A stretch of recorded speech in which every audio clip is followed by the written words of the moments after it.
Hello.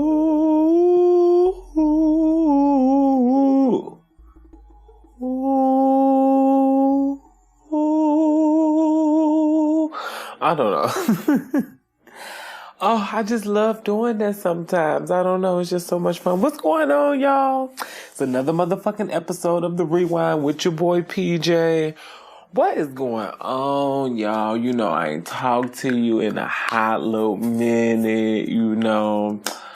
What's going on? Fill me in. I feel like I'll be forgetting how I record these, but the last episode you probably heard was the one with Sharif, you know, a special guest. And thank him again for coming on, because Sharif, thank you, because that was a great conversation. I love conversations like that. And I was a little nervous, and I'm going to be real, because again, like I told him, sometimes when it comes to mixed people, I just don't see it.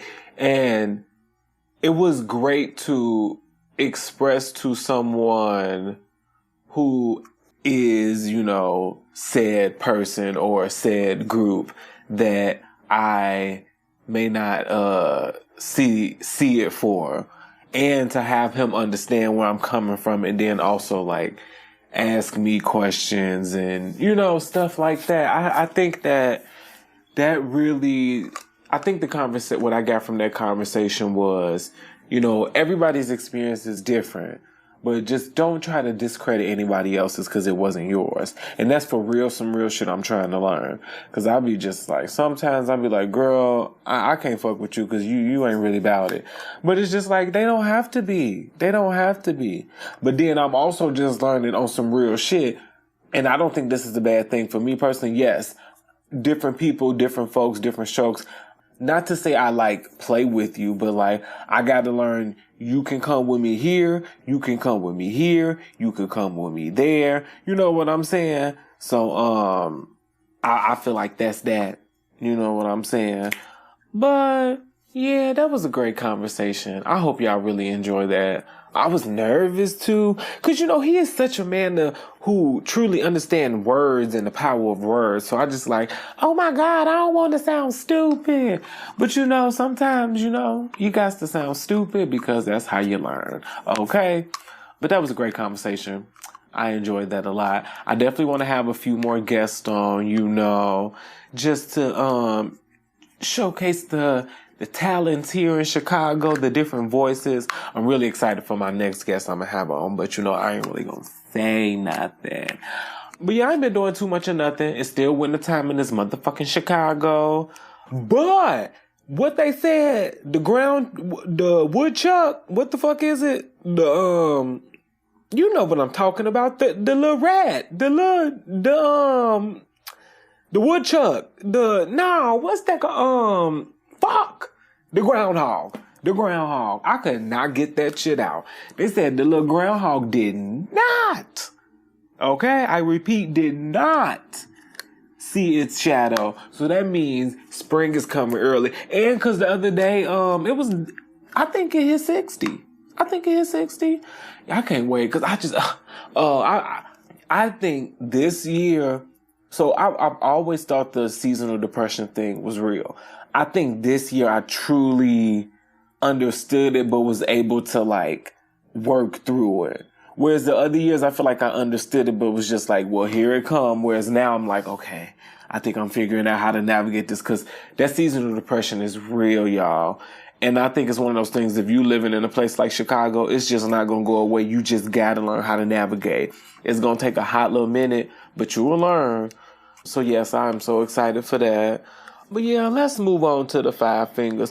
Oh, also, before I go on, I did want to check myself about something I said. I feel like in, not the last episode, but the one before, when I was talking about the trans actress, I forgot her name, who was in 13 Reasons Why, who got misgendered by the Delta worker.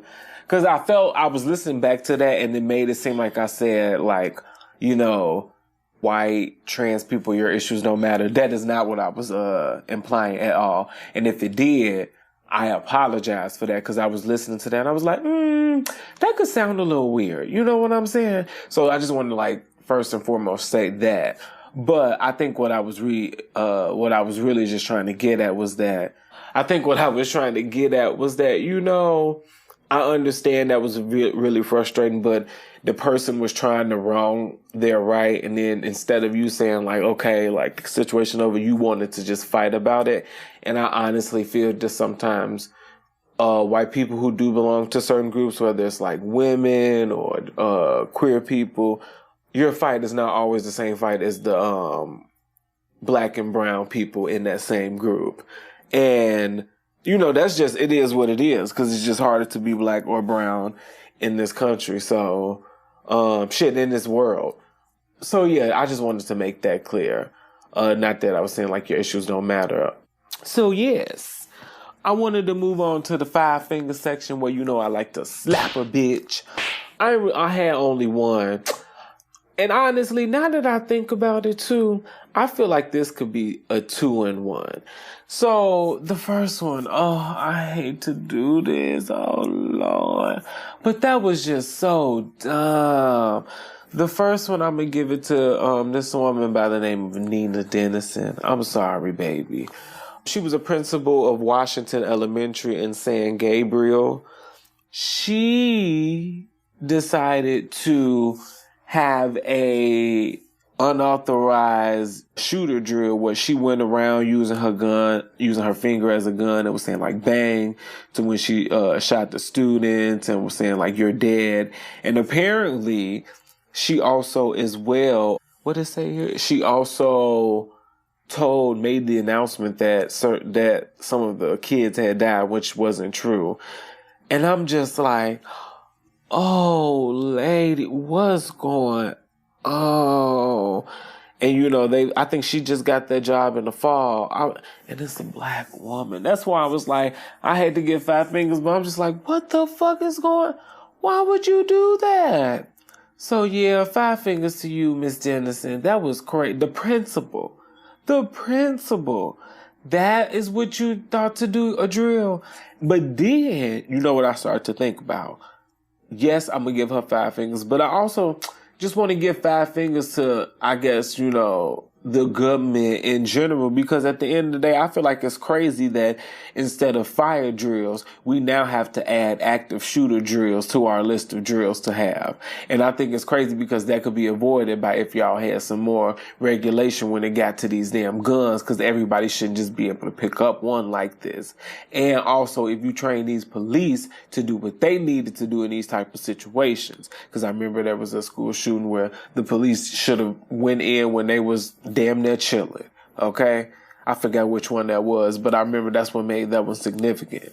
So, yeah, 5 fingers, 2-in-1, boom, boom, because I just feel I just feel so bad for the kids these days. It's just like it's just so much going on around them, I feel. And that's why I am glad, shout out to my friend Michelle, who started the Corner Store, an organization that focuses on bringing mental health resources to underserved youth in black and brown areas, because these kids are going through and they need somebody to talk to about it. And I am glad that we have organizations like that she put together to help, because I just hear about everything that be going on in these schools these days. And I'm like, what the devil? What in the world? But yeah, it was just, that's all I had with that one. You know what I'm saying? Now, on to, one of our newer segments I like to call PJ's Point, where I'm not trying to teach and I'm not trying to preach, but I am trying to reach out to somebody and just speak a little life into them, okay? Just a little bit. Honestly, this is going to be super simple, but like, it's just sometimes need to be said because you don't do it enough. Stop and breathe. For real, I know that, again, it sounds so simple. Take the time to stop and breathe. I feel like we just in this just fast-paced world where everything is just going so fast. And I feel like we always have to be on all the time. But it's like there are times that you have to stop, maybe, pause or even do a whole reset. And that is okay if that needs to happen in like your everyday to day life. The other day, I just felt myself at work just needing to pause because it was just a lot going on. I was a little stressed and like I just needed to gather my thoughts. And I was just like, okay, PJ, just pause. Don't get mad. Because that's the thing I'm trying to do this thing where I just don't get frustrated or agitated. Again, your emotions are your emotions, but I'm trying to just really, instead of like, when I feel myself getting angry, because I don't know about y'all, but I can really feel that. I feel anger in where does my anger live when it starts to like, when I feel it festering? Like, I feel it in like my chest and like my stomach. It's like in that little area for me. So like, that's my center. And when I feel it in there, it doesn't feel good. So I have to really stop and pause. That's another thing. I have been paying attention to how emotions play a part with my body.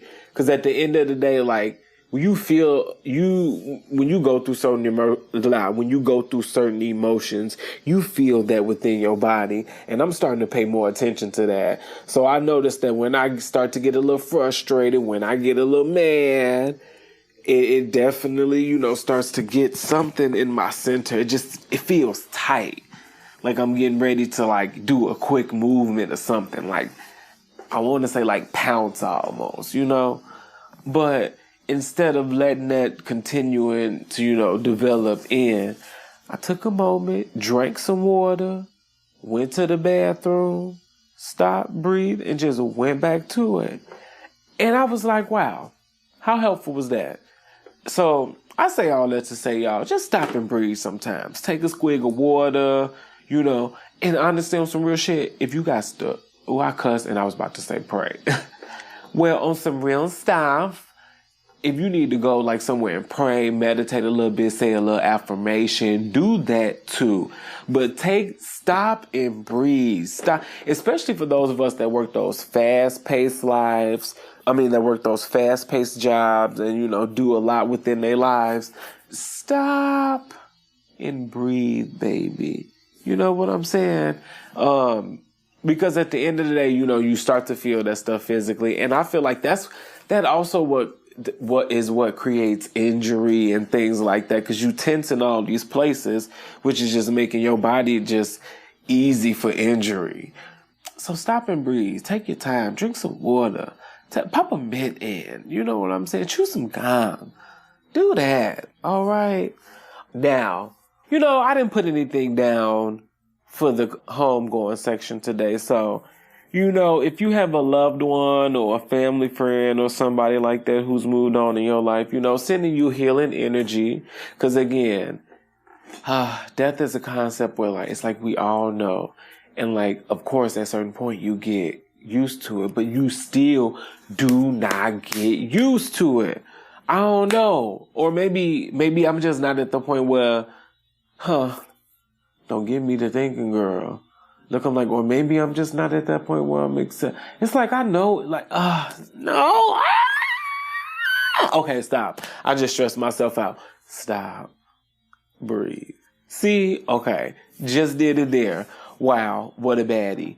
But yeah, nothing in the homegoing section. But I do want to, however, go on to WWYD. What would you do? Okay? Now, this one, honestly, not even that bad as the last one to me. This one is, I don't know. It's not the worst. I've seen worse. And it was, I saw a post from Neighborhood Talk, and this girl tweeted about she walked in and she saw her roommate washing her hair in the kitchen sink. And, the question was, what would you do? Now, I was thinking, because I was reading the comments, and real talk, people do wash their hair in the kitchen sink. Yes. But I think for me, because that's what people are justifying saying, but I think for me is, look, when you have a roommate, it's just certain shit you can't do. That to me is one of them. We are sharing this space. We are sharing this sink where both of our dishes go. And here's the tea. Well, unless they know each other like that, you don't know if that person is cleaning that sink well enough. They're washing their dirty hair in there. You know what I'm saying? You do not know that unless you watching them yourself, unless, again, it's just dependent on the roommate. Like, if the roommate is somebody you truly, truly, truly know, maybe a bitch is bald. But I wouldn't do that if I had a roommate. I don't care how well I knew them. That's just something I probably wouldn't do. Cause I'm just like, I don't know where your hair been. Like, I wouldn't do that personally. Personally, that would not be for me. But, go off, sis. But what would y'all do? Please let me know in the comments. DM me, okay? But so if I was to come home and see that, I'd be like, yeah, can you not do that again just cause, we sharing that, and I'm not saying anything about your hair or anything, but it's just like, that doesn't make me comfortable because I'm not going to do that with you. You know what I'm saying? I think it's just a mutual, that's how I would do it. Cause I ain't gonna, honestly, I would be a little disturbed. But again, that's dependent on their relationship. But again, even if that was like a good friend, I'd be like, yeah, you couldn't do this nowhere else, child. What's going on? That's just me, okay? That's just me. Let's give a little cheers, where we like to clink the wine glasses for some excellence, okay? I just had one cheers, which, warmed my heart. The Philadelphia Dance Company, also known as, is it Phildanco? Phildanco? I'm sorry if I'm saying that wrong, y'all. I don't know. They started a scholarship program named after O'Shea Sibley. And I don't know if y'all remember, which I hope you do. He was the black queer man who was stabbed, I think, at the gas station while he was voguing. I think I don't know if that's the dance company, like, where he was when he transitioned, but I do know he danced with them because they said it was one of his alma maters. So yes, they have a scholarship in his name, and it says scholarship recipients are aged 12 through 8 and set to receive waived tuition, a stipend to which covers classes, dancewear, and transportation. I love that. Yay. And I was reading that, Beyonce was one of the donors, but of course she ain't want to say none, which, it just makes it even that much more sweeter. So, yes, shout out to Philadelphia Dance Company. Shout out to those recipients for the scholarship. It's just fucked up. O'Shea's not here, and that is how his name had to be in the scholarship. You know what I'm saying? But I hope he is, resting beautifully. On to the review section where we talk about, what I've been watching and listening to lately. I have been trying to watch more movies lately.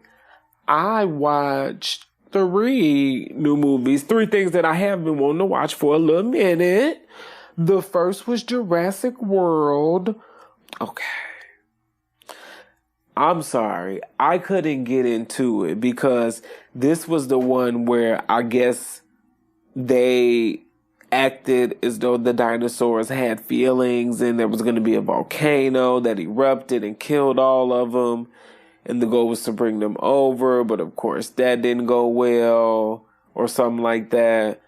I just gotta say, it was hard to get through this because anybody that knows me knows what. I have zoophobia, so animals is it. Can I be honest? No, let me just call a spade a spade.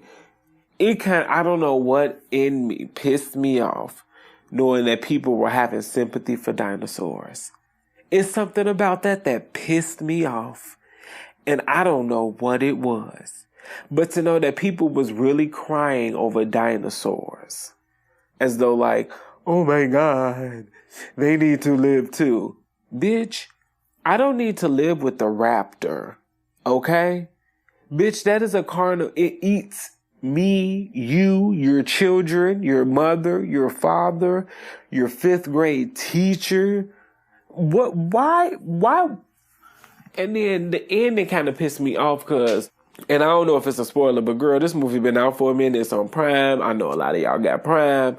At the end, when she opened the door for the dinosaurs, the little girl, and now it's like, oh, now humans gotta learn to live with dinosaurs. I'm like, bitch, what? And I was thinking in that type of situation, I said, what the fuck would I do if they found some motherfucking dinosaurs and then decide to bring them motherfuckers over here and just plant? When I tell you I probably would never leave this home. Oh, I was about to say something bad. I can't say that. Thank God I didn't. But I don't know. And I think that was really blocking me with that movie. I think, I don't know, girlfriend. I don't know. If I was to give it a grade, I would give the Jurassic World maybe like, I'm sorry, and I forget which one this was, but it was, I just described it. I would give her a B minus. A B minus. I'm sorry. It's the fact that these people was having feeling over dinosaurs. I could not relate. I couldn't do it, baby. It was white. It was giving white. Because I'm like, No. I watched Us, finally. I enjoyed Us. I thought the actor was good. I liked the music. I liked the way it was filmed. I thought it was kind of suspenseful because I definitely did at some parts go, you know what I'm saying? That's how I know it was good. I'm trying to think. Us was good. The only thing, or maybe I missed it, y'all, but I guess I didn't quite understand who the us's were, if that makes sense. Like, why were they there? Maybe I missed something. I don't know. Also, the ending. The evil little girl choked the regular little girl out and brought her down. And then went back up as her. Wait, so that mean, the evil one. I'm sorry, y'all. This is too much. And I done smoked a little reefer. But Us was okay. It was good. Yeah, I guess I just didn't know who the Us's were, where they came from, and why. That was the only reason. But I feel like I missed something. That makes me think I need to watch this movie again. But if I had to give it a grade, I would give Us just like a solid B. I thought that was a B. And then Zola. Now, I was really excited to watch Zola because, it was a Twitter thread that got turned into a movie about this sex worker named Zola who, found this white bitch, literally, who was dancing with this white bitch, and they got into some bullshit. And I had been wanting to watch it for a while because I was like, ooh, again, I want to see how they about to turn this Twitter thread into a movie. And that is a very interesting movie. And by interesting, I mean interesting, very interesting, as in I liked it a lot. I did. I kind of figured I was, because I don't know. I kind of figured I was going to like it. I liked the way it was filmed. It was funny. It was it was hard to watch in a good way. Like the scene when he first tell her she better not leave the car. Taylor, what was her character? Oh, Zola. When he told Zola not to leave the car, I was like, oh shit, I don't know, girl. And then it was interesting for me. I'm gonna watch it again too. I thought it had very interesting commentary, I feel like, about like sex workers and like how like things just happen. Because I know some people, everybody, I feel like, look at sex workers and be like, oh my God, I would never. And it's like, yeah, a lot of people say they would never, but then things happen. And I'm just like, I kind of like this. I think you should watch it. I think everybody should watch it. I give it on a grade. I'm gonna give it a B minus. At a B, just a solid B. That's what I'm gonna do. But it's good. I think you should watch it if you get the chance. It's on. Well, I think I may have gotten it the last day before it left that, but it was on Amazon Prime. But Google it and see. Let's see. That was all the movies, TV. Let me think. Oh, just the regular Married to Medicine and Potomac. What is going on Potomac? Nothing really. Necca and Wendy. I'm over it. I'm bored. They went to Eddie's little event. They was rolling salt and pepper. I ain't gonna lie, I was mad he had no real weed there for them to smoke, and I was like, why y'all got the rolling oregano? Like, what the fuck? That's so stupid. So that's it for Potomac. And then Married to Madison, what they been doing over there? Oh, they went to that place that Curtis, big 9'9" ass Sheeta Jackie on Hilton Head. And people, well, they wasn't gonna come, but they did. And Heavenly and Daddy showed up too. So, it was good. It was good. Heavenly ride for her friend. That's one thing I can't say about Heavenly. She be like, if my friend ain't going, I'm not going. And, I respect that. Okay? I really do. I know they filmed the reunion, so I know we got a few more episodes left. I'm trying to think. Yeah, Potomac. What's going on? Nothing. No, I talked about that one. No. Because I'm just like, anything. Oh, Baddies is over, child. And actually today, part 1 of the reunion premiere. Now, I seen the clips. I'm going to watch it after I get off of this. But I seen the clips and I saw Big T, E.N.E.T., Tasiki fights. I love her. Oh my God. No, she be fighting. She be whooping ass. She be whooping ass and taking names. And then E.T. ran up on Natalie. Yes. So I cannot wait. They go into the Caribbean. So I'm just like, oh, y'all finna let they ghetto asses in. Oh my God, who told them to do that? Because, baby, the way they was fighting in that restaurant wouldn't let them anywhere in my establishment, okay? Music, just a few songs. I really, really love Glorilla new song, Yeah, Glow. It is so good. It's so fucking hard. I love it. And she's just talking pure shit, and that's the shit I love. Love the video. And I don't know. I really like Glorilla. I do. I wish her nothing but the best. I hope she just always keep winning. Another song I've been listening to, I really enjoy Made For Me. I'm not gonna lie now. See, I'm finna say it right here. She is giving me what I've been wanting some of these R&B girlies to give me, the new ones. And she has did it, Money Long. I really like that song. So that was one, that's when I kind of, really got into her. Cause I will say, don't like the Hours and Hours song. I don't. I get it. It is what it is, but don't really like that one. But, you know what I'm saying? This Made For Me song, oh, it's so good. And it's just like, I'm like, this is what I like. And she ain't, well, I'm not about to discredit, but to me, I don't know, is she, I don't know. Is she a beltress? That's what I was going to say. Because I feel like in this song, she just utilizing her voice because she know it so well. So, yeah, I think this is one of the songs where I'm like, this is one of the new girls who is giving me what I need and what I asked for. And I'm like, thank you. Also, well, I'm going to save that for last. Still streaming his. I really enjoy it. And now, it just really go hard. I really like listening to it at the gym, when I'm lifting especially. Thanks, Meg, Aquarius season. And then, lastly, so it's Super Bowl night. This when I recorded this. And then Beyonce Giselle Knowles Carter, she released that. Okay?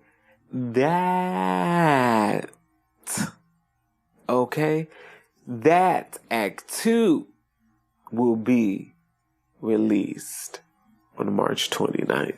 I knew she was going to announce something for February. I tell people all the time, February is her announcement month. You gotta pay attention. And I love it. So yes, y'all, she released 2 singles, 16 Carriages and Texas Hold'em. And it's giving country. You know, I texted somebody and I said, I think I understand maybe what the theme of this 3-act thing is. Because I guess when I think of the word Renaissance, I think of celebration of like culture and just art and things like that. And I believe what she is about to do with these 3 acts is celebrate the prominence that people of color had in fields that people normally forget about.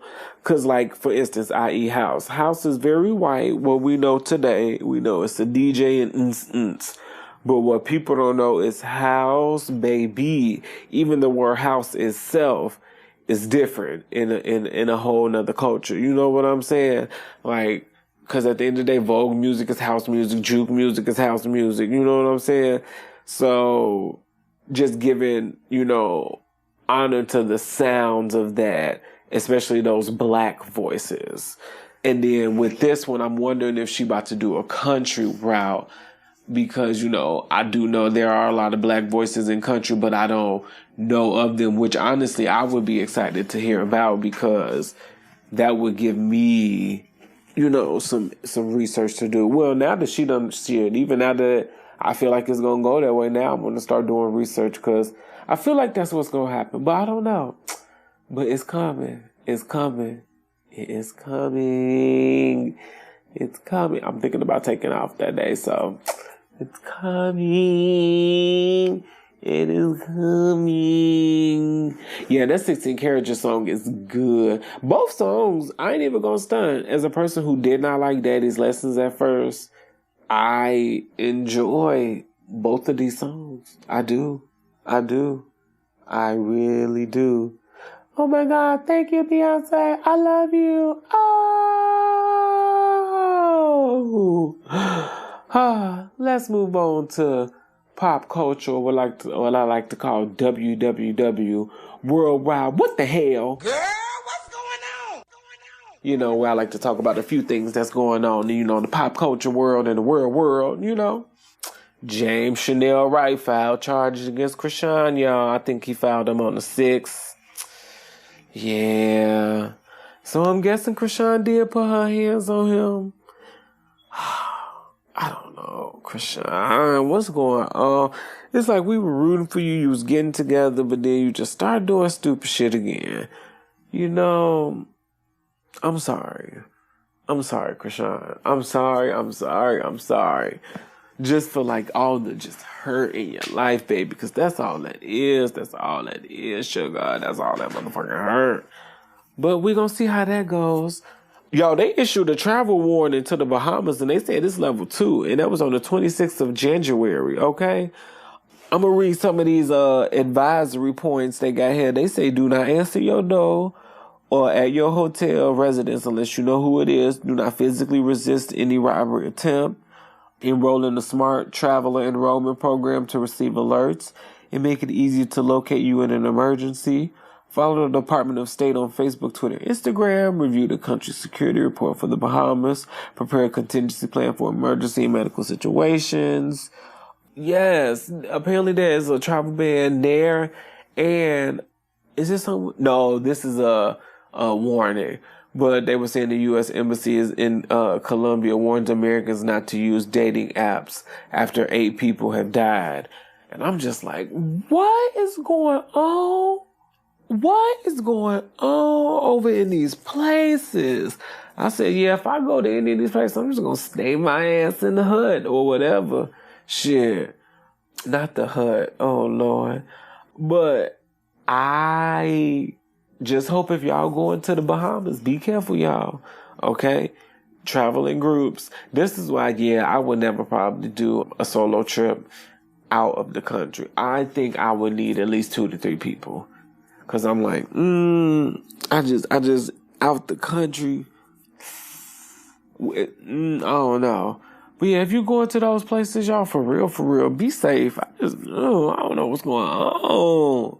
Cause they said it was 19 murders in Jamaica, and I'm guessing that is a lot. What you mean? Let's see, what else has been going on? Drea Michelle. Y'all know Drea from Basketball Wives. So you know she is allegedly pregnant by a 21-year-old. Yeah. And on some real shit, like, people was they were saying, like, why don't people think men get the same treatment?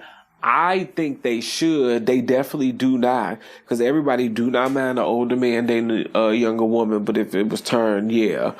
I honestly ain't even looking at it like that. I'm just like, girl, you are 40. Why are you getting pregnant? And the same age as her son. I'm like, okay, sis, you mean to tell me you couldn't find anybody your age? You're lying. You're lying to me. You could not find a 40-year-old man who just wanted to chit, and you could have still got pregnant. Yeah.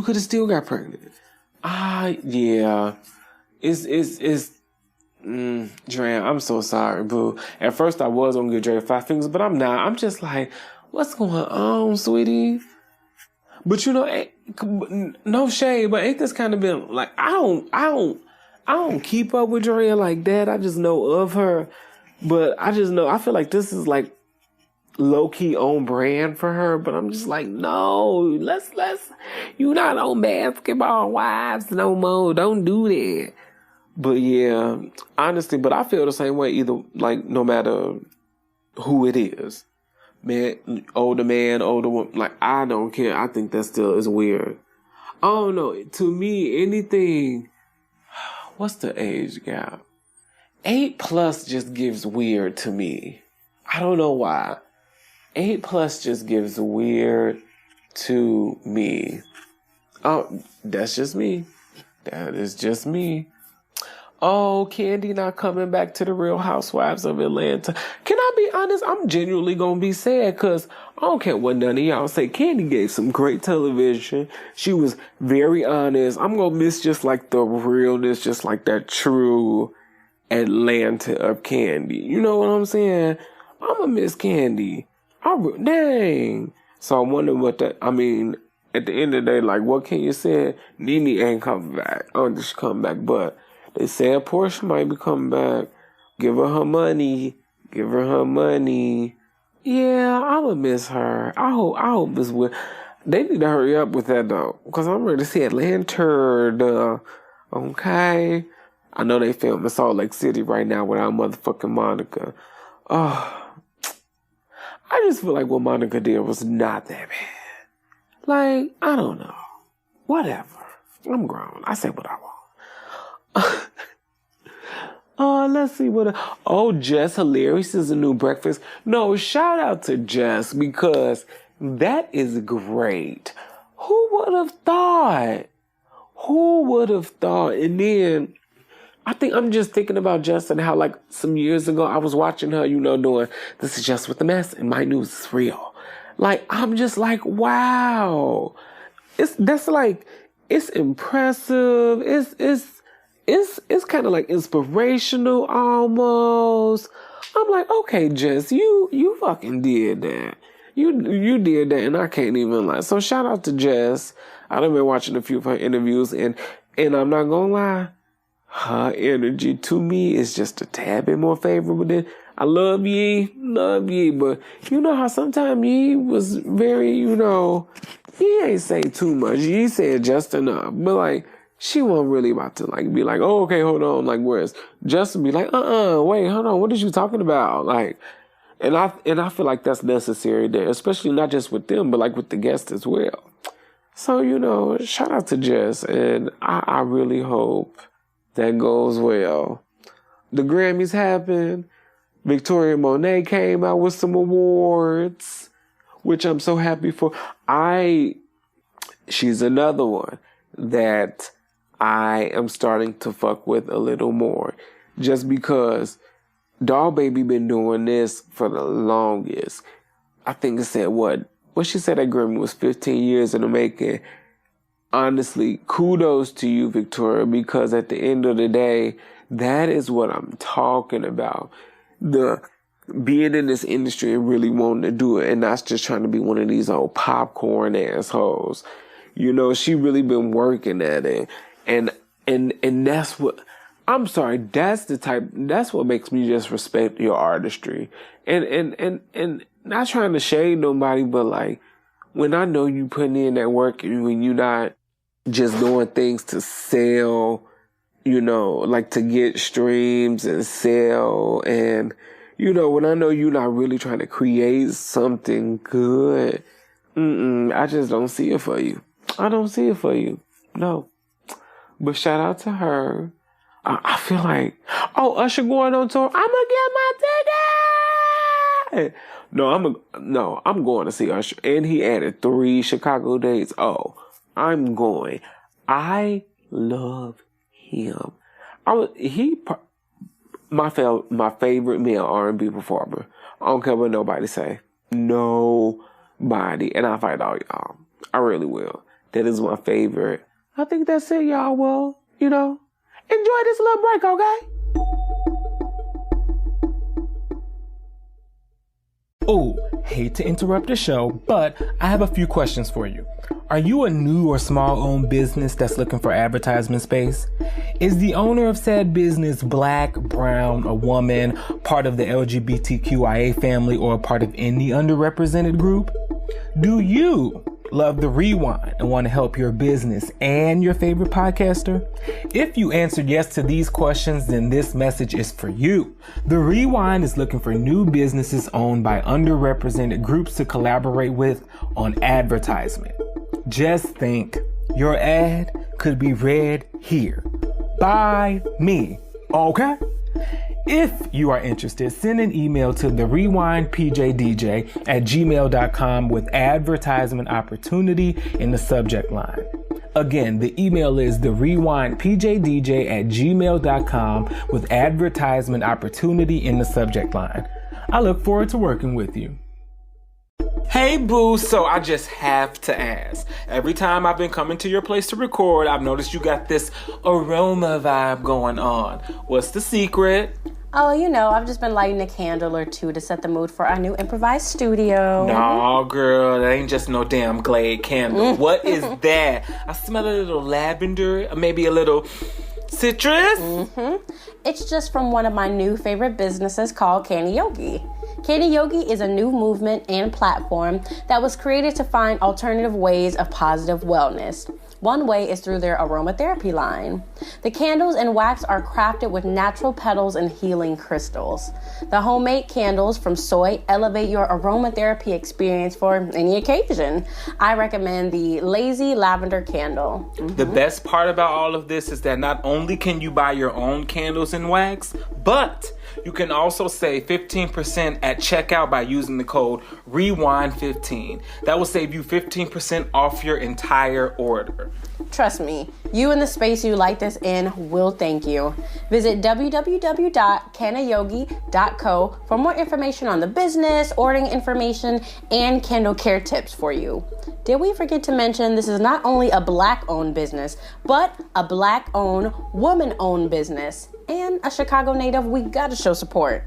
Visit the Canna Yogi website for more information and visit their Instagram page at canayogi.co to stay up to date with promos and other things related to Canna Yogi. Enjoy the show.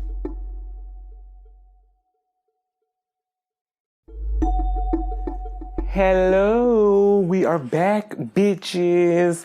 Before I move into the marinade segment, I just realized too, I'm pretty sure y'all wanted me to talk about that Monique interview, but I haven't watched it yet because I haven't had time, because I want to sit down and actually truly watch that, because Monique, I know she's spilling some, not just spilling some tea, but like dropping some gems.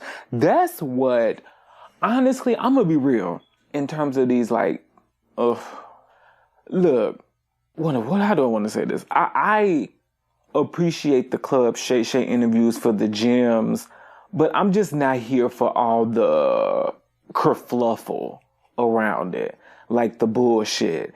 And that's not me saying that the stories that Kat and Monique are telling are bullshit. And that's also not me saying that these stories don't need to be said, don't need to be told, because people need to know how these higher ups, especially when they are some of our own in this world, in this business, be conducting, how they work with people. I think that is something we should be aware of. So, like, I'm going to be real. I'm here for Monique spilling the tea on Oprah. I'm here for her spilling the tea on Tyra. Not Tyra. Well, let me stop because I was finna be a little shady. But I'm here for them spilling the tea on Tyler, because at the end of the day, unfortunately, I just know once you get up that high, I ain't gonna say I know, but I just have this gut feeling that once you get up that high, you, especially being a black person, I just got a feeling once you get up that high, you don't do what's best for everybody. You trying to do what's best for your name and your legacy. And when it gets to that point, I'm not shocked that Tyler or Oprah or somebody would be like, and I think that's the thing. That's probably why I'm not as shocked with these type of interviews, and not even just these interviews, but like in general, the Diddy's and, all this, the Dr. Dre's. And I am not shocked that people in the higher ups who are black and who have a lot of money and who've had it for a certain time and who also are trying to, keep up with their white counterparts, I am not shocked that they are trash. I'm not shocked that anybody is trash. Like, for instance, when this stuff came out about Diddy, I was like, okay, like, this is also the same man that made them walk miles for cheesecake. And I know people be like, that was for TV, but you got to really look at shit like that. This is the same man that told D Woods that, in his girl group, not the only black one, but that she was too thick. You know what I'm saying? Because she was just a regular down South Atlanta girl. The way he talked to them, I'm not shocked that Diddy is a trash nigga. Like, why are we acting shocked? Like, I'm not shocked that Tyler has done some trash things in regard to his talent. Like, I'm not shocked. And I know this bad to say, some people, I just assume the worst. And when I get there, because I'm not going to lie, I want to say 7 or 8, 7.5 times out of 10, they're gonna show themselves. It just is what it is. 7, they're going to show who they really are. I'm not shocked that people are trash. I just be shocked that it took us this long to find out that they were trash.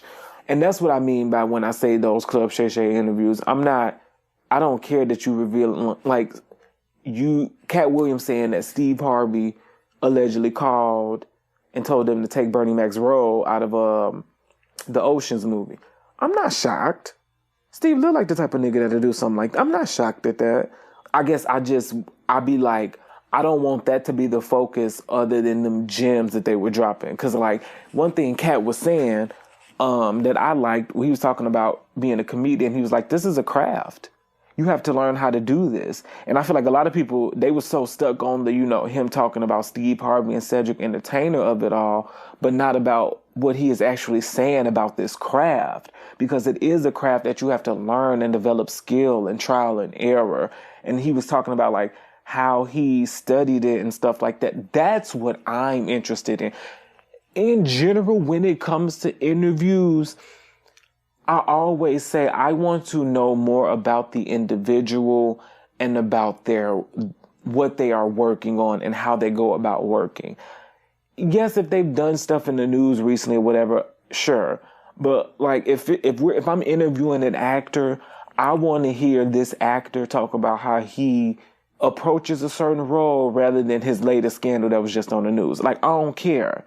I don't care. To me personally, I don't care about none of that.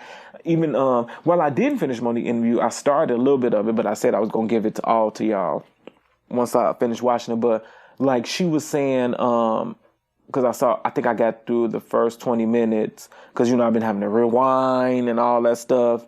She was saying that one thing about her, and And it's so funny because I was talking about this on my last show with Sharif about if you tell her something and you say you're going to pin this on someone, that she's going to tell the truth. Now, I know some people being like, no, damn, I can't tell Mo nothing. That's crazy. No, it's not about you being able to tell her things because you can't. When you are doing something that you know is going to deliberately hurt someone or in some way put them in a bad light just because of your decision, that is not right. And that is what she's saying. And I felt that. Because we was talking about last episode about WWYD segment, what would you do, about how this man who was the best man at his friend's wedding, known him, whatever, and they went out and he saw his friend trying to get with girls, you know what I'm saying? And he had to intervene and be like, nah, I'm not doing that because you got a wife who I done watch you marry. I done spend money for y'all wedding. That part ain't really the part I care about, but it's the part that I saw you take this oath. So you expect me to just let you do what you do to this woman? That's crazy. And I agree with that 1,000% because on some real shit, I have friends who always be like, yeah, I'll lie to you. I'll cheat for you. Because we discussed how Don't Call Me White Girl Mona was talking about how she had a friend lie cheat for her. I ain't gonna lie. I'm not the friend. And honestly, if you one of my friends listening to me and you thought you was finna pull me into some bullshit like that, I'm here to tell you now. I am not the friend that is going to lie to your partner for you. And I think that's what that's why I love what Monique said, because it's just what? That's wrong. And her sentiments was it's just wrong. It is wrong. And it's so, that I felt so seen by Monique when she said that, because I'm it's just wrong. Don't do the shit. Don't get married if you still want to fuck out here and fucking shit. Don't do that. Why are you getting married then? Why are you bringing somebody else into your trash? Because what you're not understanding is this one little lie. Because she was using an example about how this girl told her that her baby, not Monique's, but the girl's baby, was somebody else's, but she was going to say it was his. And Monique's told the individual, she gonna say this, but that's not your baby. And everybody was mad at Monique. And here's the tea. I know some people would be like, oh, that's not my business, da-da-da. But like Monique said, you made it my business when you told me. For real. You told me.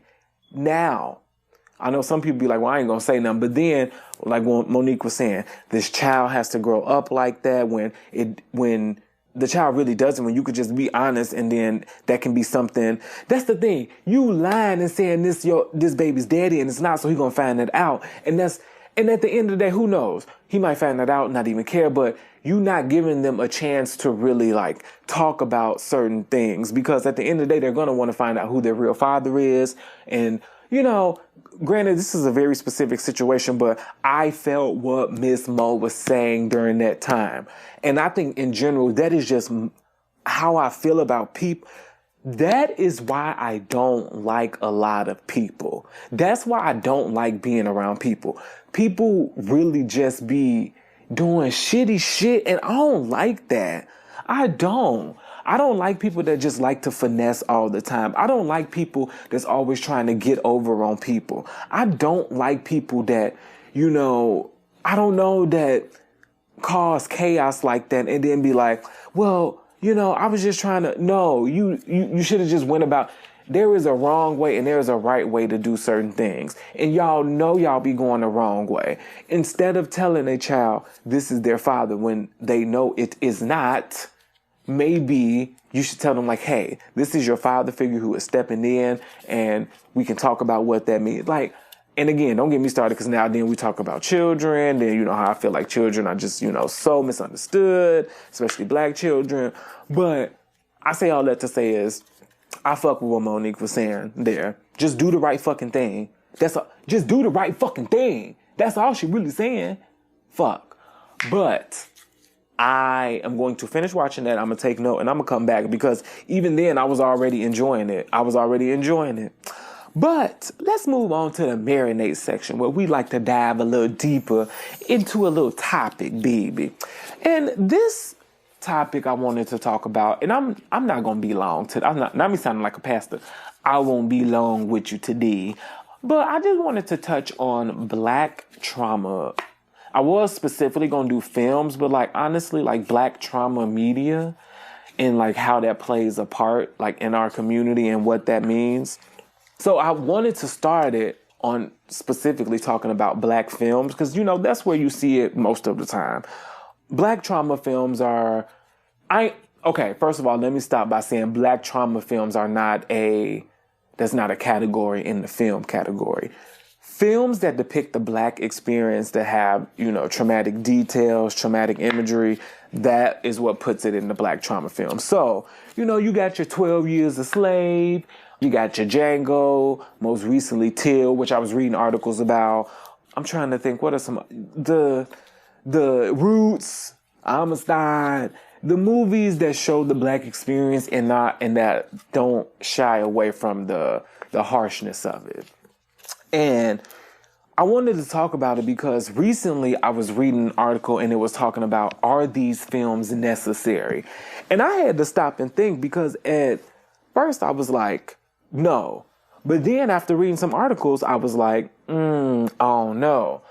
Because the thing about, there are pros and cons with these films and this type of media. The pros, let's talk about the pros.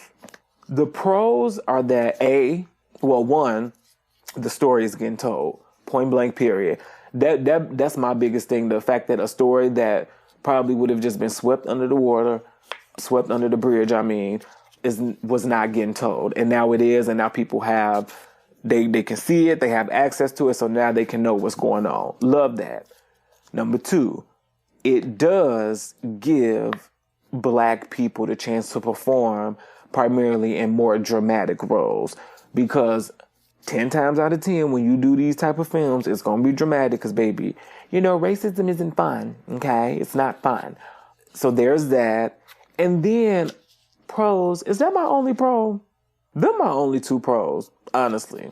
Now, the cons, it's not too many cons either, but I do feel like there are some cons that I think people don't talk about a lot.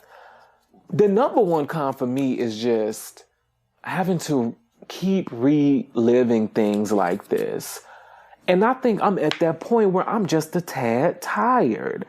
Just a tad. It's like I want to hear these stories and I want to see them, but I don't know how much I can watch, you know, a Black man getting beaten or a Black woman getting whatever, especially knowing that. And I think that's another reason why these quote unquote trauma films are like starting to like weigh on people. We seeing so much of this in every day that I damn near don't need a film in order to see this now. Cause I could just turn the news on or turn on the Twitter and see a Black man getting shot, a Black baby getting shot cause they had a Black toy, Black woman mistreated because she said something and it was quote unquote received as an attitude. And, you know, I don't necessarily always want to see that in a movie, especially when we know how it ends. And I know that sounds crazy, but like real talk, that's one of the reasons, and I know this is a side note, that's one of the reasons I probably subconsciously do not want to watch Selena. Dead ass. Because I know she's going to die in the end because it happened, you know, it's a biopic. And I don't want to see a young star like that get her life taken away. I know they don't show it in the movie. That's not like a thing. But I don't like, and I'm speaking for PJ. I can't speak for everybody else. I don't like reliving trauma. And granted, that ain't, you know, trauma that like directly affect me. But back to like the slave movies, I don't want to relive that all the time. Because it's just like, why? And I'm guessing, like, I don't want to relive it because, like, certain little remnants of it is still remaining today. Little microaggressions and little nasty-ass jokes are still being said today. And it's like, I don't want to relive this at all. And it's just, that's just for me personally. And I think it really hit me like when I started to notice this sort of trend in the media, in movies and television and things like that. I don't know if anybody remembers, but there was an episode of Orange is the New Black where Pusey's character died. And she died by one of the guards kneeling on her and her saying she couldn't breathe, which I believe was that Eric Garner? No, not George Floyd. It was either Eric Garner, and see, I can't even keep up. It was either Eric Garner or George Floyd, because I remember who got the neck? Who got kneeled? I think that was George Floyd. Because Eric Garner, he got choked over the cigarettes, right? If I'm not mistaken.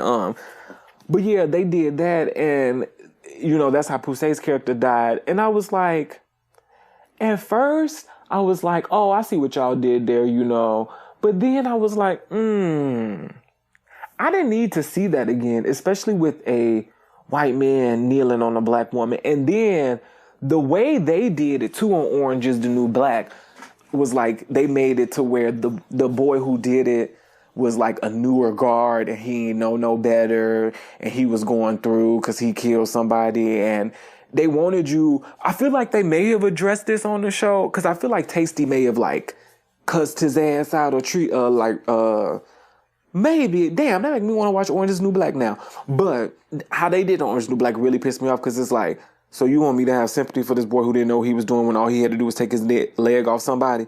Like, and I think that's what pissed me off because I'm like, I'm not going to have sympathy for somebody when all he could have did was just get up. You chose to put your weight on this girl, just like the same reason that officer chose to put his weight on that man. So yeah, that's when I noticed it. That's when I noticed like, that's why it takes me so long to watch movies like Selma. I'm gonna be real, y'all. Still ain't seen 12 Years a Slave because I'm like, I don't want to watch it. I don't want to watch that because ain't that how? And it's so unfortunate too because that's another thing. The articles I was reading was talking about. I read an article from the Hollywood Reporter, and then there was another one. They both were released around the time Till was released, which another movie. And that's the thing. I gotta get the courage and muster. That's how I know I'm kind of getting over this type of content. It's just I gotta muster up the courage to just watch it because I know it's finna end in just turmoil. Whereas like I know Till, the director, wanted to do something a little different, where like they wanted to focus on his mother and the activism that happened after, which that made me want to watch that a little bit more. But I'm getting tired of seeing black people beat, baby, especially when we go through so much little shit each day. I think it's one of those things. I understand that these stories have to be told. That's the T. They have to be told. Okay? I think I need something different. So like, for instance, I'll watch a movie about a prominent black figure like, ooh, you know what I need to watch? I believe there's a movie with Queen Latifah where she played Madam C.J. Walker or a TV show or something like that. I need to watch that. Like that I want to watch because here's the T. I know there's going to be racism in that because A, I know who Madam C.J. Walker was and what time what the period was like when she was alive. You know what I'm saying? But I also know there's going to be black joy in this, black success. Like, because she is the first woman who perfected the relaxer. You know what I'm saying? So I know there's going to be some successes in there. I know there is going to be, but something like 12 Years a Slave, or like I don't want to watch no movie about Harriet Tubman. I don't want to watch no movie about Harriet Tubman. And I think too, that's what they was trying to do with Django. They was trying to jazz it up to make it seem like not the stereotypical, like, black trauma film. But even then, I was just still like, I just don't want to watch I know it's weird to say, I just cannot watch films when white people saying things like boy and nigga. I can't. And I know, like, everybody's like, well, it's just a movie. That's how it really was. I know that's how it really was. And I'm so thankful that the Lord was allowing me to be born in this time because I just don't know. You know what I'm saying? I know people back, of course we say, girl, if that was me, girl, if that was you back then, you probably would have thought twice too. Like, let's be real. Of course, now if some white man came in your face, be like, "You little," I'd be like, "Oh, let's fight," and I'm finna dog walk your ass. But girl, you couldn't do that back then. You probably could, but you would have had to do some running. Okay. So yeah, I think that was my first introduction, and I am kind of getting tired. I just want, overall, I'm not saying that these films are bad. They're not. I just think Hollywood needs to really take a step back and understand that these are traumatizing to watch, and that this is not always bringing up the best for us, okay? Like for instance, what's the other one that I still have not watched? And I'm gonna be real, y'all. A lot of these I have not watched because I just don't want to watch black people in pain. I just don't want to watch black people in pain no more. Like, I'm tired of it. What's the one on Netflix? The one about the Central Park 5? I forgot the name of it. But, like, that one I still haven't watched because I'm like, I just don't. And I know there's, like, triumph toward the end of that story because I think they got exonerated. I'm not sure. But I just don't. I don't want to watch that. I don't want to watch that. Yeah, Hollywood, you got to be careful about making these movies because I also think these movies, and again, back to that Central Park one, because that's why I'm watching, are triggering, and like that will affect us. Like, I know people who were saying, like, after they watched the TV show, I ain't gonna lie, I need to figure out the name of this. After they watched that TV show, they had to take off from work because they were feeling a type of way toward white people.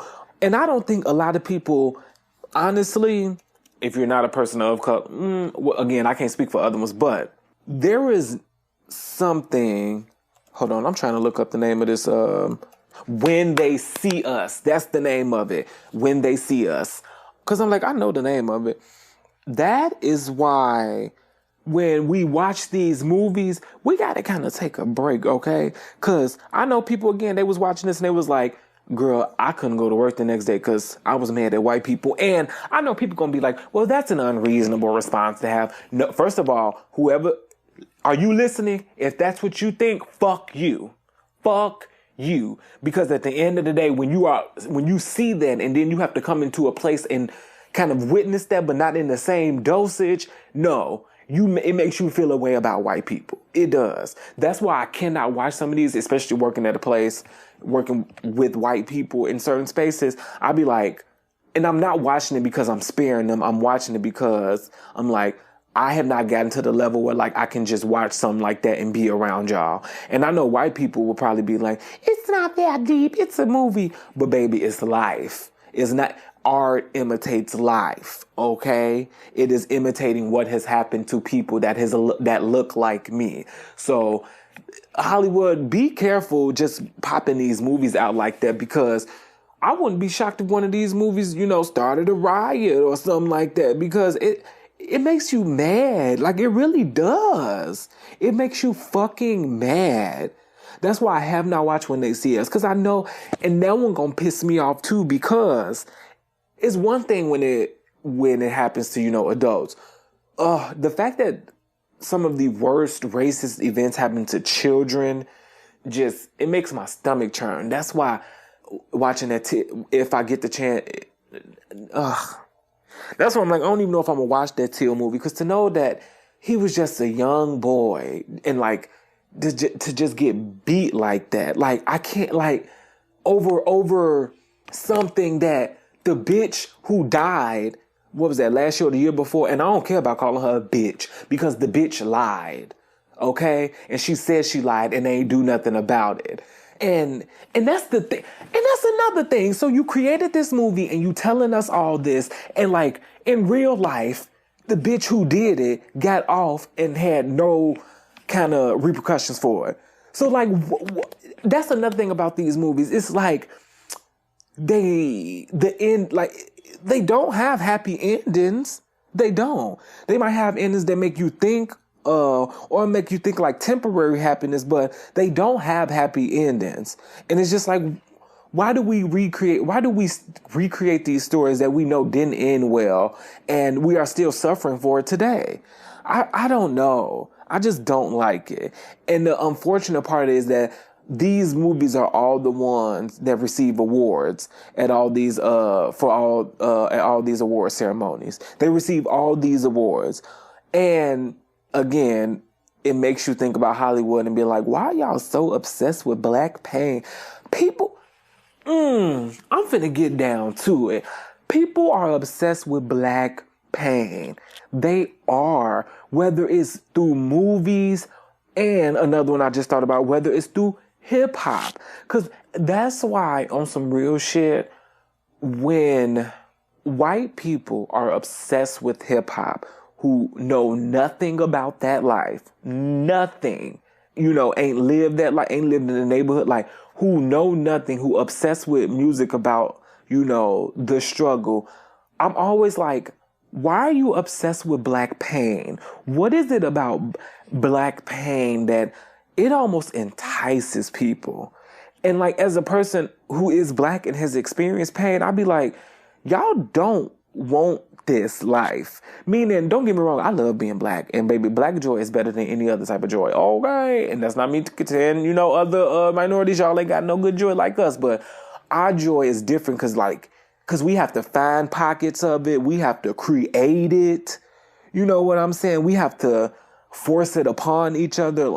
Our joy is different because the pain is just so deep, and it still is till this day. And I just always wonder, why are people obsessed with black pain? And I ain't even gonna say black culture because, there's that saying that people love black culture but not the people. Yeah, I know that. Y'all love the way we talk, the way we dress, the way we walk, the way we move, whatever. But y'all also love our black pain. Like the fact that people love the trap house. I'm going to be real and say I don't. Okay? I'm going to be real and say I do not. I don't ever wish to live in a trap house. I don't ever wish to live next to a trap house. Like, I don't. Because the things that go on in there are for safety, and like, it's not for fun. You know what I'm saying? There are people who used to be in there who are now out. There are people who died in there.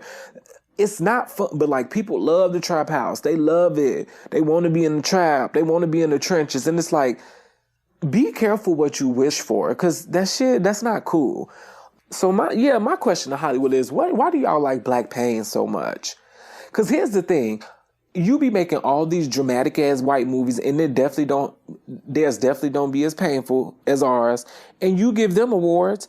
Hell, y'all gave an award to a bitch who was what's that movie? The bitch who was fucking the fish.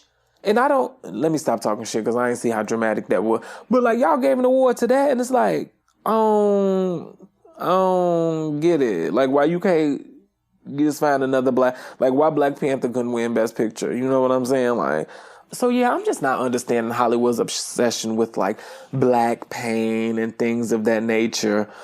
I want to see these stories. I'll just be honest. I want to see them just a little less. Just a little less. But then I get so conflicted when I say that, because the unfortunate part is that these black stories are hiring black actors. Because here's the tea. These black actors get in these stories, this type of movie, and then next thing you know, you see them everywhere. Because in these films, it's, it gives them the chance to show off their dramatic chops or show off what they experience in life. And that'd be the thing to it. Shit, how much of it is acting and how much of it is just like us being us? You know what I'm saying? Yeah, I just think they need to dwindle down a little bit. Or like how the Emmett Till one, from how I was told, was directed. What's the after? Like, let's not focus on the tragic incident, okay? Let's focus on the aftermath and what we can do from there.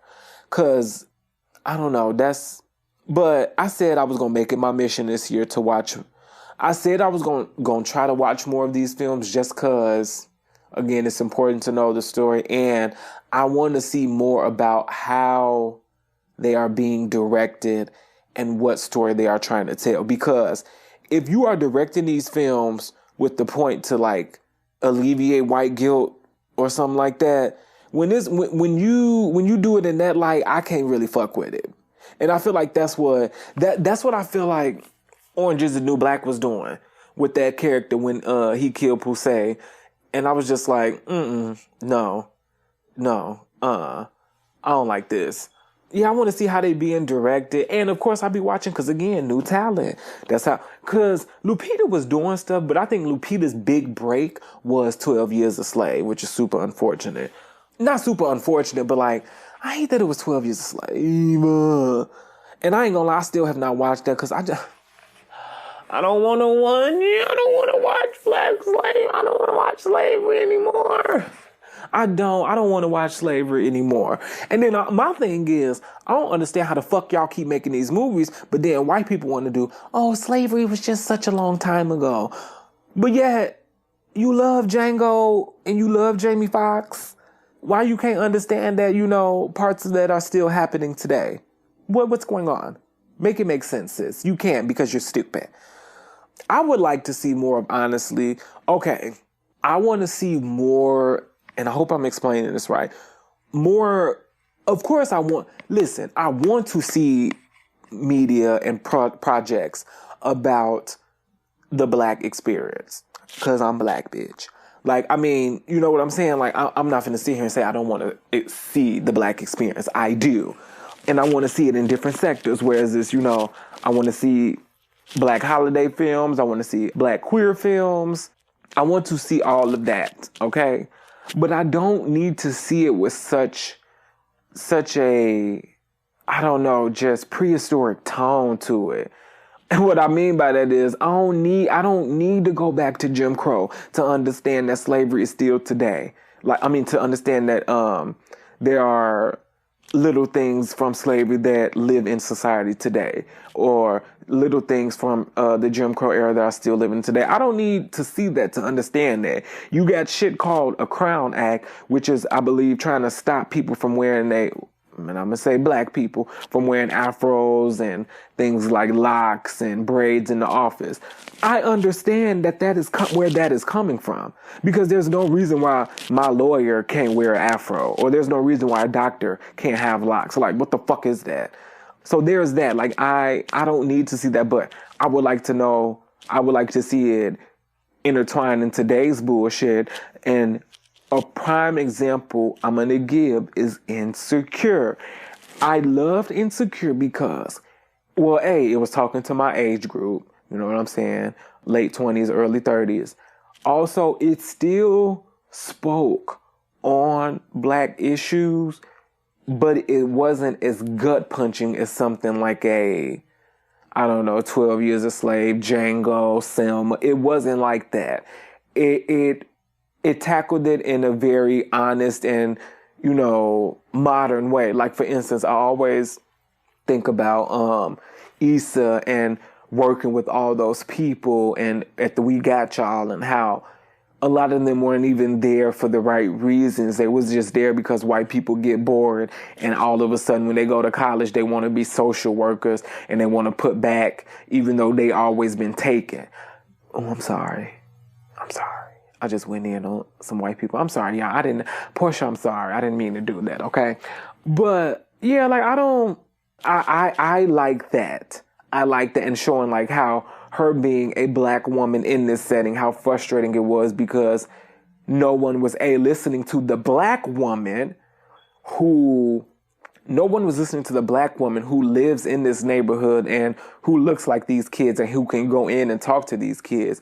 But then, only using her when they felt it was necessary and things like that. I like that. Or like Molly in her situation, being in a work office, and the little mini storyline she had with the girl Dada in season 1, how she came into that office and she was loud, she was boisterous, and then she was trying to tell her to be quiet, like showing how like the respectability politics have now played into the office world today, like shit like that. That is what I am trying to see. Or I could even say like how in the Captain America TV show with Anthony Mackie, like how they talked about race in there, how like, yes, it was about fighting crime and all this shit, who's America's hero, but it just goes to show that like the heroes are the people who they've been mistreating this entire time, Black folk. And that's what I'm looking for these days. But then it's like every now and again, I don't mind watching a Roots, which I do need. Roots is another one I watch. And again, that's because I do not want to see that. I do not want to see that. And I know I have to watch it. One of these days, I'm just going to get high and bear it and watch it. I know it's going to take me a few pauses to get through, and I'm going to have to go out and walk around. But I gotta watch some of these. Some of them I definitely want to watch. Some I'm just like, I'll get to you when I get to you. But yeah, I think that category of Black trauma films, I think while it is necessary, I just want Hollywood to be careful with just spitting them out. Just because think about the people that are watching these. And like the articles were saying, yes, for some people, this is really educating them. Like, it is. And that's one of the things I love about movies. Movies really can educate. Ever since I took a class in high school called Lit Through Film, I truly understood, movies are meant to teach. Movies can teach. They can teach you big lessons. They teach about what's going on in the world, what's going on at the time. Movies really can convey a message. And I'm just learning that Black trauma films, sometimes the messaging, I get it, but it's just like, okay, girl, I need to watch somebody get whipped for 20 minutes to get that message. It's just, I don't know. I'm just tired of watching violence. Actually, I need to shut the fuck up. I was going to say, not me clocking my own self. See, that's why I love this. Because I can't clock my own self. I just say, I'm tired of violence against Black people. But then, y'all, I ain't going to lie.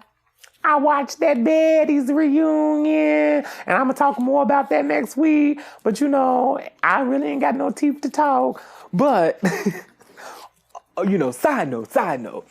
And also, not just in films, too.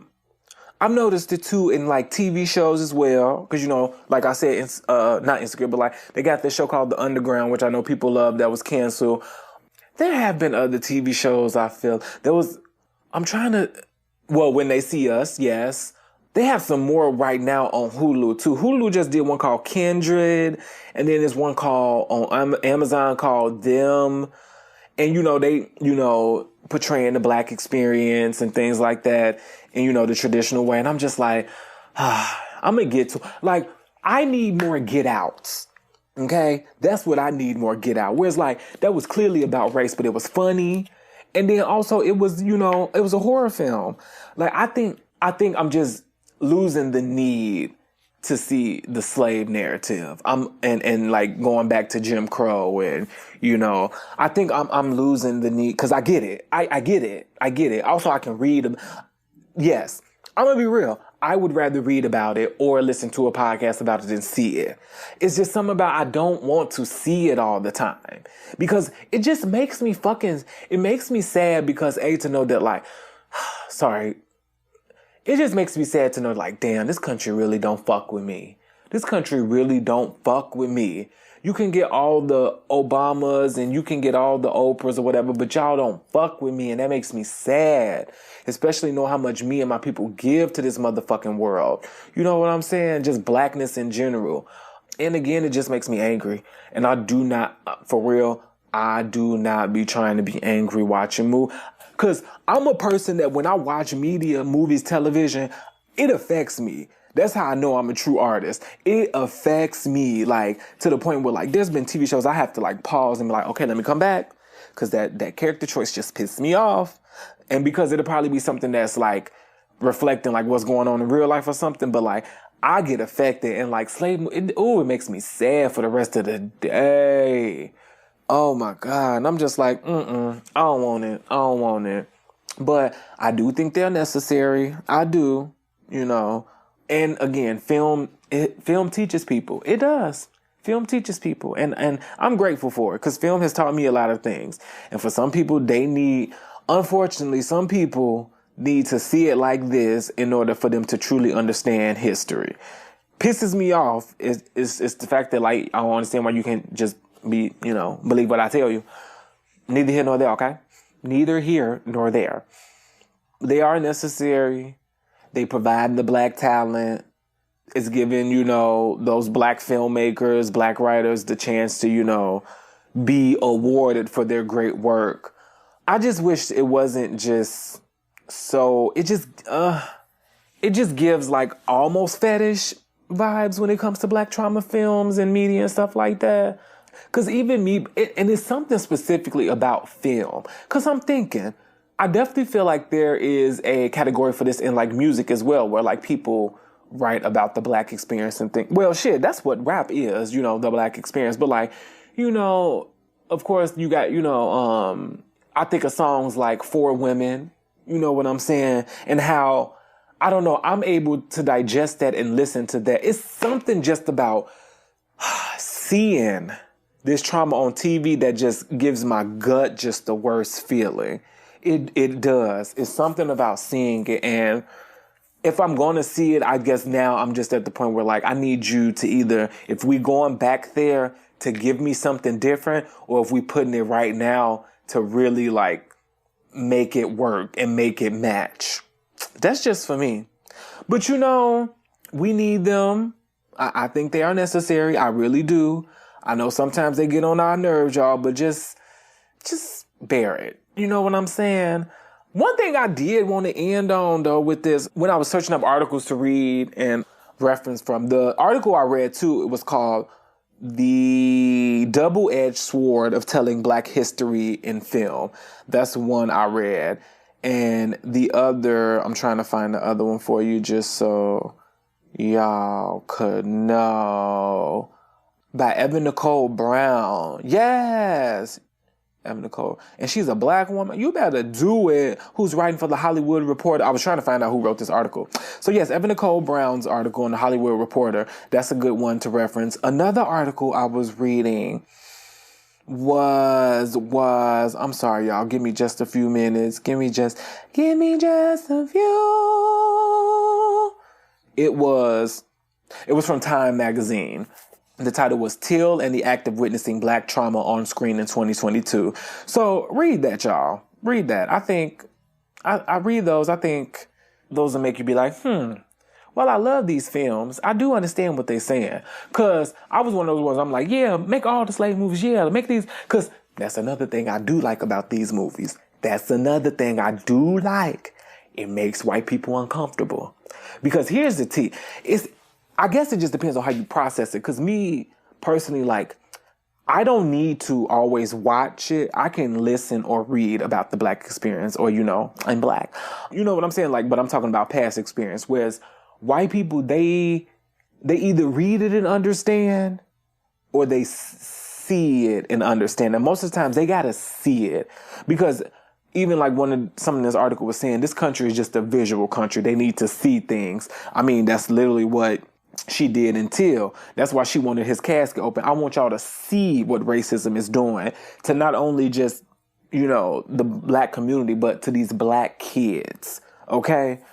But, some white people need to see this. And honestly, I love that sometimes because it makes them so uncomfortable, because in order for you to get comfortable, you got to get uncomfortable. In order for change, you got to, address the problem.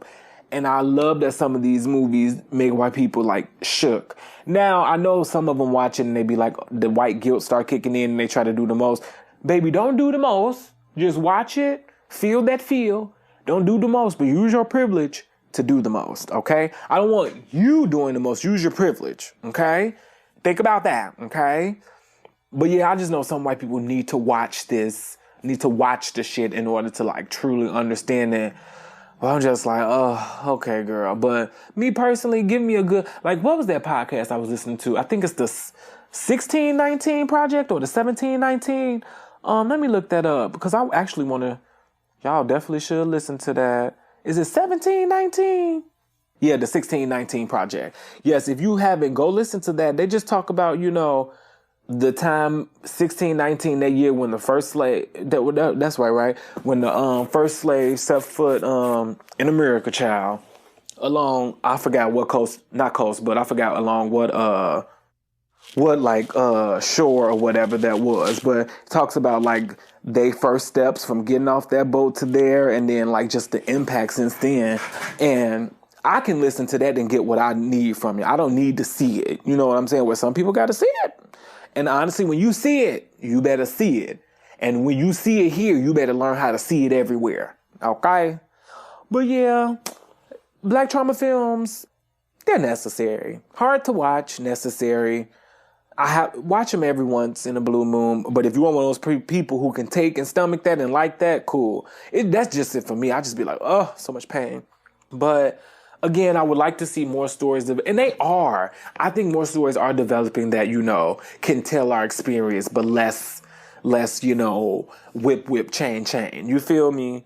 So yeah, that's all I wanted to talk about today. I just wanted to talk about that because I was like, this is very interesting because I know some people who truly, and y'all please let me know, #L.I.M. REW. Let me know what you think because I really want to know what people think because I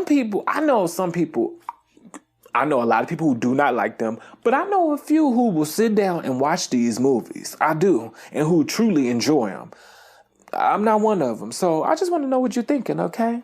All right, let me know what you're thinking. Write in the comments under the Instagram, you know what I'm saying? Now, let's close this out with the top 5 segment on a little light note. 5, 4, 3, 2, 1, 0. Now, I got this top 5 from Instagram because, I'm sorry, it was just too gay for me not to, okay? So, for the top 5, right? For the top 5, there was a tweet around when it was like, I love a gay that holds on to an obscure pop song. And I'm like, oh my God, yes. And so many people been retweeting and stuff, and I'm just like, oh girl, I got to get in on this conversation. I got to get in on this conversation. So these are my top 5 obscure pop songs. Okay. I'm just letting y'all know. And honestly, this was fun to do because what is it with gays and pop and like those random pop songs? I don't know. But here's my top 5, okay? Number 5. Selfish by Asia Cruz. Oh, if y'all ain't heard this, it's a cute little bop. It came out, girl, let me see. This came out a hot minute ago. Selfish, Asia Cruz. Girl, that's 2007. Oh my God. I'm getting old. This came out in 2007. Oh my God. I just graduated from elementary school in 2007. Yes, because I remember I was bumping this my freshman year. Oh my God. Let's start by correcting your tone. Lower your finger. Don't be coming at me with condescending demeanor. This is my song. Listen to that. Okay. Number 4. Now, why it didn't make it to the radio, okay?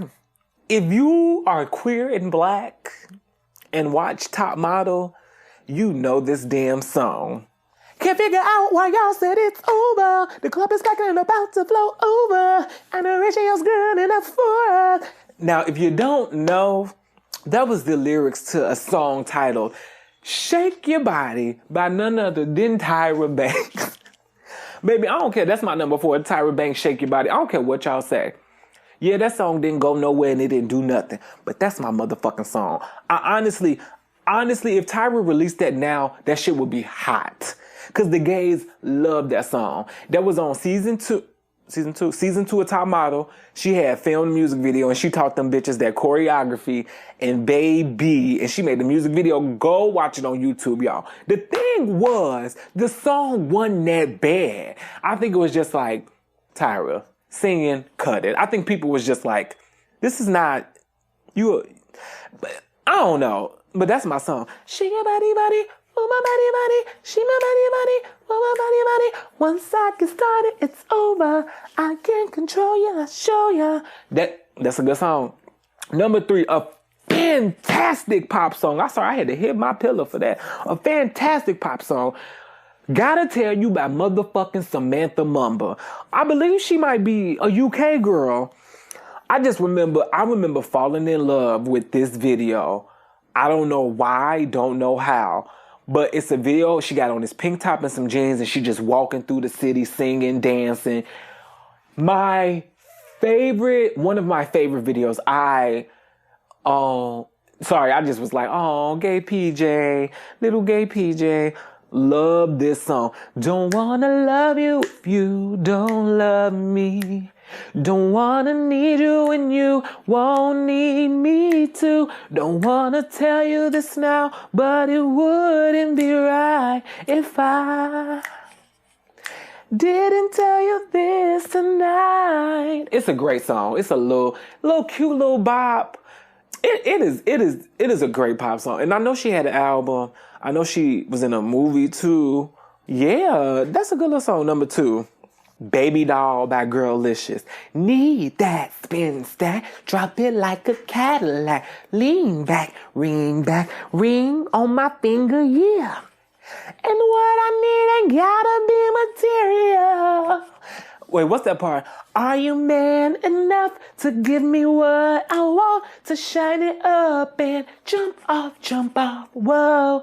Oh, I love it. Girlicious, I don't know if y'all remember. Was it Pussycat? Yeah, the Pussycat Dolls had a TV show a long time ago.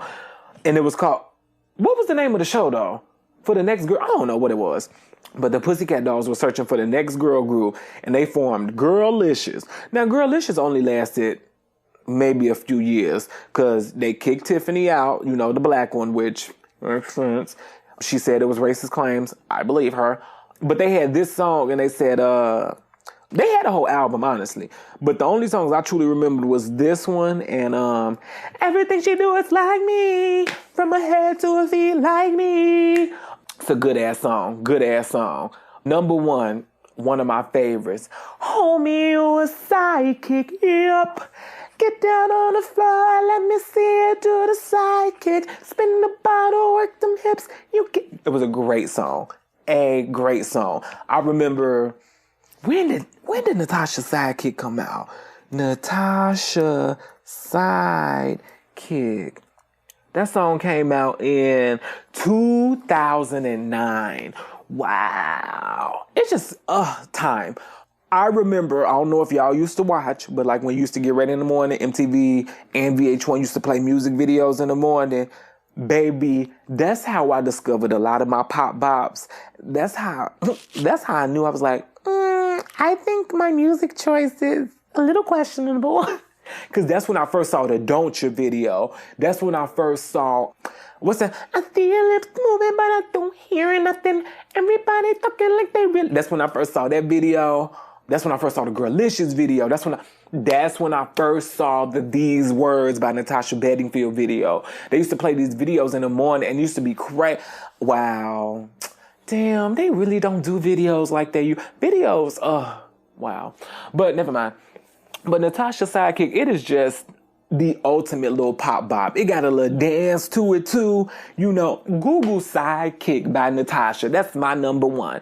Google Sidekick by Natasha and you'll see why. It's such a cute little bop song. And the video, it's so laughable. Oh, that video is so laughable. Oh my God, I love obscure pop. I love gayness. I love being gay. But that's it, y'all. Thanks for tuning in. As you know, you can catch me on all your podcasting platforms. I'm on Spotify. I'm on Apple Music, podcast, not music. Spotify, Apple Podcasts. What else? iHeartRadio, Pandora, Amazon Music, the Black Podcast app, which is created here in Chicago. What else am I on? You can find me on Dope Black Pods. Go to that website, a collection of great podcasts by dope black people. TheBlackPodCollective.com. You can go on there. You will find me on there along with a lot of other great black podcasts. You can also, follow me on Instagram, The Rewind Podcast, Twitter, The Rewind, Facebook, The Rewind, and go to www.therewindpodcast.com to learn more about the show, to donate, to learn about black businesses and organizations that I've highlighted. Come on down and just learn more about The Rewind, okay? Miss y'all already. Love you. Bye, bitches.